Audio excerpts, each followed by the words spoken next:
Hi, it's Tank here.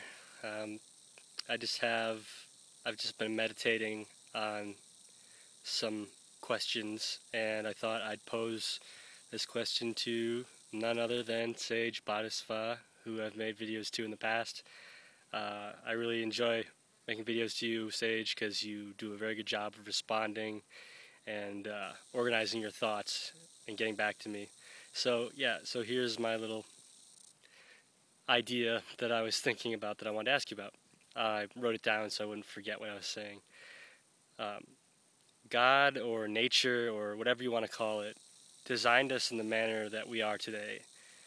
We've been designed to have separate personalities, separate egos. We've been specifically purposed to believe that we are separate from each other.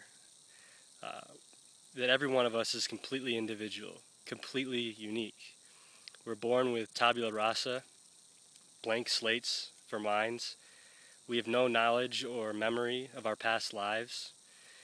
We have no inherited information whatsoever, maybe except for some primitive instincts and information that's been encoded within our DNA. But other than that, nothing. And you seem to embrace the fact that we are all one consciousness, and you seem to think that we all need to realize and accept this. But my question is thus: if we've been designed or deceived, however you want to put it, by our nature from birth to believe that we are separate consciousness during our lives, maybe it's for a good reason. Maybe we're not supposed to embrace this other theology. Maybe there's a very good reason that has to do with our survival, that we're not supposed to think that we are individual, that we're any different than individual consciousnesses. What if by realizing this major shift in thinking, we're somehow fundamentally altering our existence here? Could a shift of this kind lead to unintended negative consequences? That's my question to you. Now, I could play devil's advocate here for a second and challenge myself.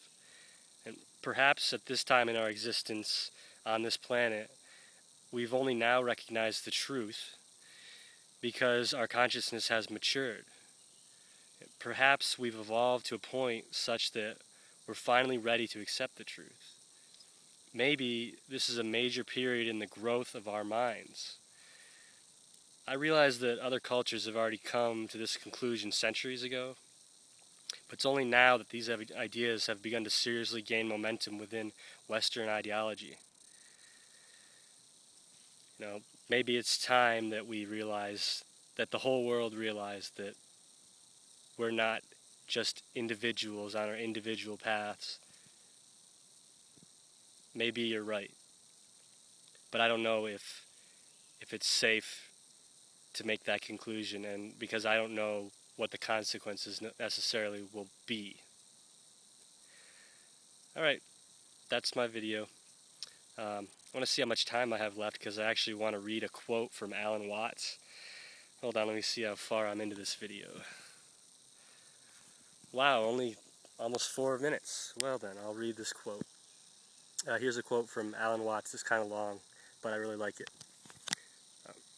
It might seem that our need is for some genius to invent a new religion, a new philosophy of life, and a view of the world that is plausible and generally acceptable for the late 20th century, and through which every individual can feel that the world as a whole, and his own life in particular, have meaning. This, as history has shown repeatedly, is not enough. Religions are divisive and quarrelsome. Irrevocable commitment to any religion is not only intellectual suicide, it is positive unfaith because it closes the mind to any new vision of the world. Faith is, above all, openness, an act of trust in the unknown. An ardent Jehovah's Witness once tried to convince me that if there were a God of love, he would certainly provide mankind with a reliable and infallible textbook for the guidance of conduct. I replied that no considerate God would destroy the human mind by making it so rigid and unadaptable as to depend upon one book, the Bible, for all the answers. For the use of words, and thus of a book, is to point beyond themselves to a world of life and experience that is not mere words or even ideas. Just as money is not real, consumable wealth, books are not life. To idolize scriptures is like eating paper currency. Therefore, the book that I would like to slip to my children would itself be slippery. It would slip them into a new domain, not of ideas alone, but of experience and feeling. It would be a temporary medicine, not a diet, a point of departure, not a perpetual point of reference. They would read it and be done with it. For if it were well and clearly written, they would not have to go back to it again and again for hidden meanings or for clarification of obscure doctrines. We do not need a new religion or a new Bible. We need a new experience, a new feeling of what it is to be I. The lowdown, which is of course the secret and profound view on life, is that our normal sensation of self is a hoax, or at best a temporary role that we are playing, or we have been conned into playing with our own tacit consent, just as every person is willing to be hypnotized. The most strongly enforced of all known taboos is the taboo against knowing who or what you really are behind the mask of your apparently separate, independent, and isolated ego. As is so often the way, what we have suppressed and overlooked is something startlingly obvious. The difficulty is that it is so obvious and basic that one can hardly find the words for it. The Germans call it Hintergedanke, an apprehension lying tactically in the back of our minds which we cannot easily admit even to ourselves. The sensation of I as a lonely and isolated center of being is so powerful and commonsensical, and so fundamental to our modes of speech and thought, to our laws and social institutions, that we cannot experience selfhood except as something superficial in the scheme of the universe. I seem to be a brief light that flashes but once in all the aeons of time, a rare, complicated, and all too delicate organism on the fringe of biological evolution, where the wave of life bursts into individual, sparkling, and multicolored drops that gleam for only a moment to vanish forever. Under such conditioning, it seems impossible, and even absurd, to realize that myself does not reside in the drop alone, but in the whole surge of energy which ranges from the galaxies to the nuclear fields in my body. At this level of existence, I am immeasurably old. My forms are infinite, and their comings and goings are simply the pulses or vibrations of a single and eternal flow of energy. That quote was from Alan Watts' book called On the Taboo Against Knowing Who You Are. Well, I have another quote to read from Sage that actually is something that Sage said that I also think that I really liked. I only have like 2 minutes left, so I'm going to try to read it kind of fast before I pack this into a 10-minute video. Here's something that Sage said in one of his videos that I really liked. It's an analogy to water. People that are not afraid, that are bold, to explore the unknown, these are the great men of tomorrow. The secret key is figuring out the balance between logic and instinct. What ruins the magic, what makes things mundane, is that anything that man accomplishes, he wants to correlate. He wants to know why. If you are able to accomplish some feat, don't worry about the whys. You're able to get it done. Leave it at that. This is the balance that is needed. Logic is a useful tool, a tool that we can use to avoid many pitfalls, but don't make it the be-all and end-all. Don't totally destroy instinct. Logic is the understanding, the why behind an act. Instinct is acting perfectly without knowing why.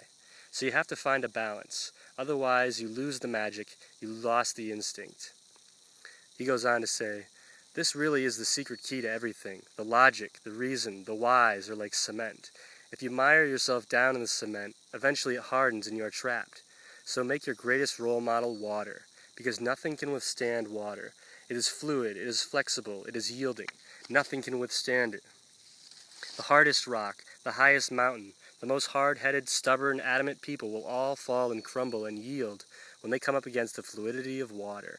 Anything that takes a position, hardens, and refuses to change can be defeated and changed, and anything that doesn't take a position stays fluid. It is always changing. It can never be defeated. It can never be changed because it already is change itself, and even if you were to change it, it would not resist it. And by nature, this is what we already are. So stop trying to be something. You already are. Alright, 15 seconds to go. Well, I'll just conclude this with, hey, check out my new tattoo, you guys. Don't know if you can see it, but it's a yin-yang. Pretty cool, huh? Alright, see you later.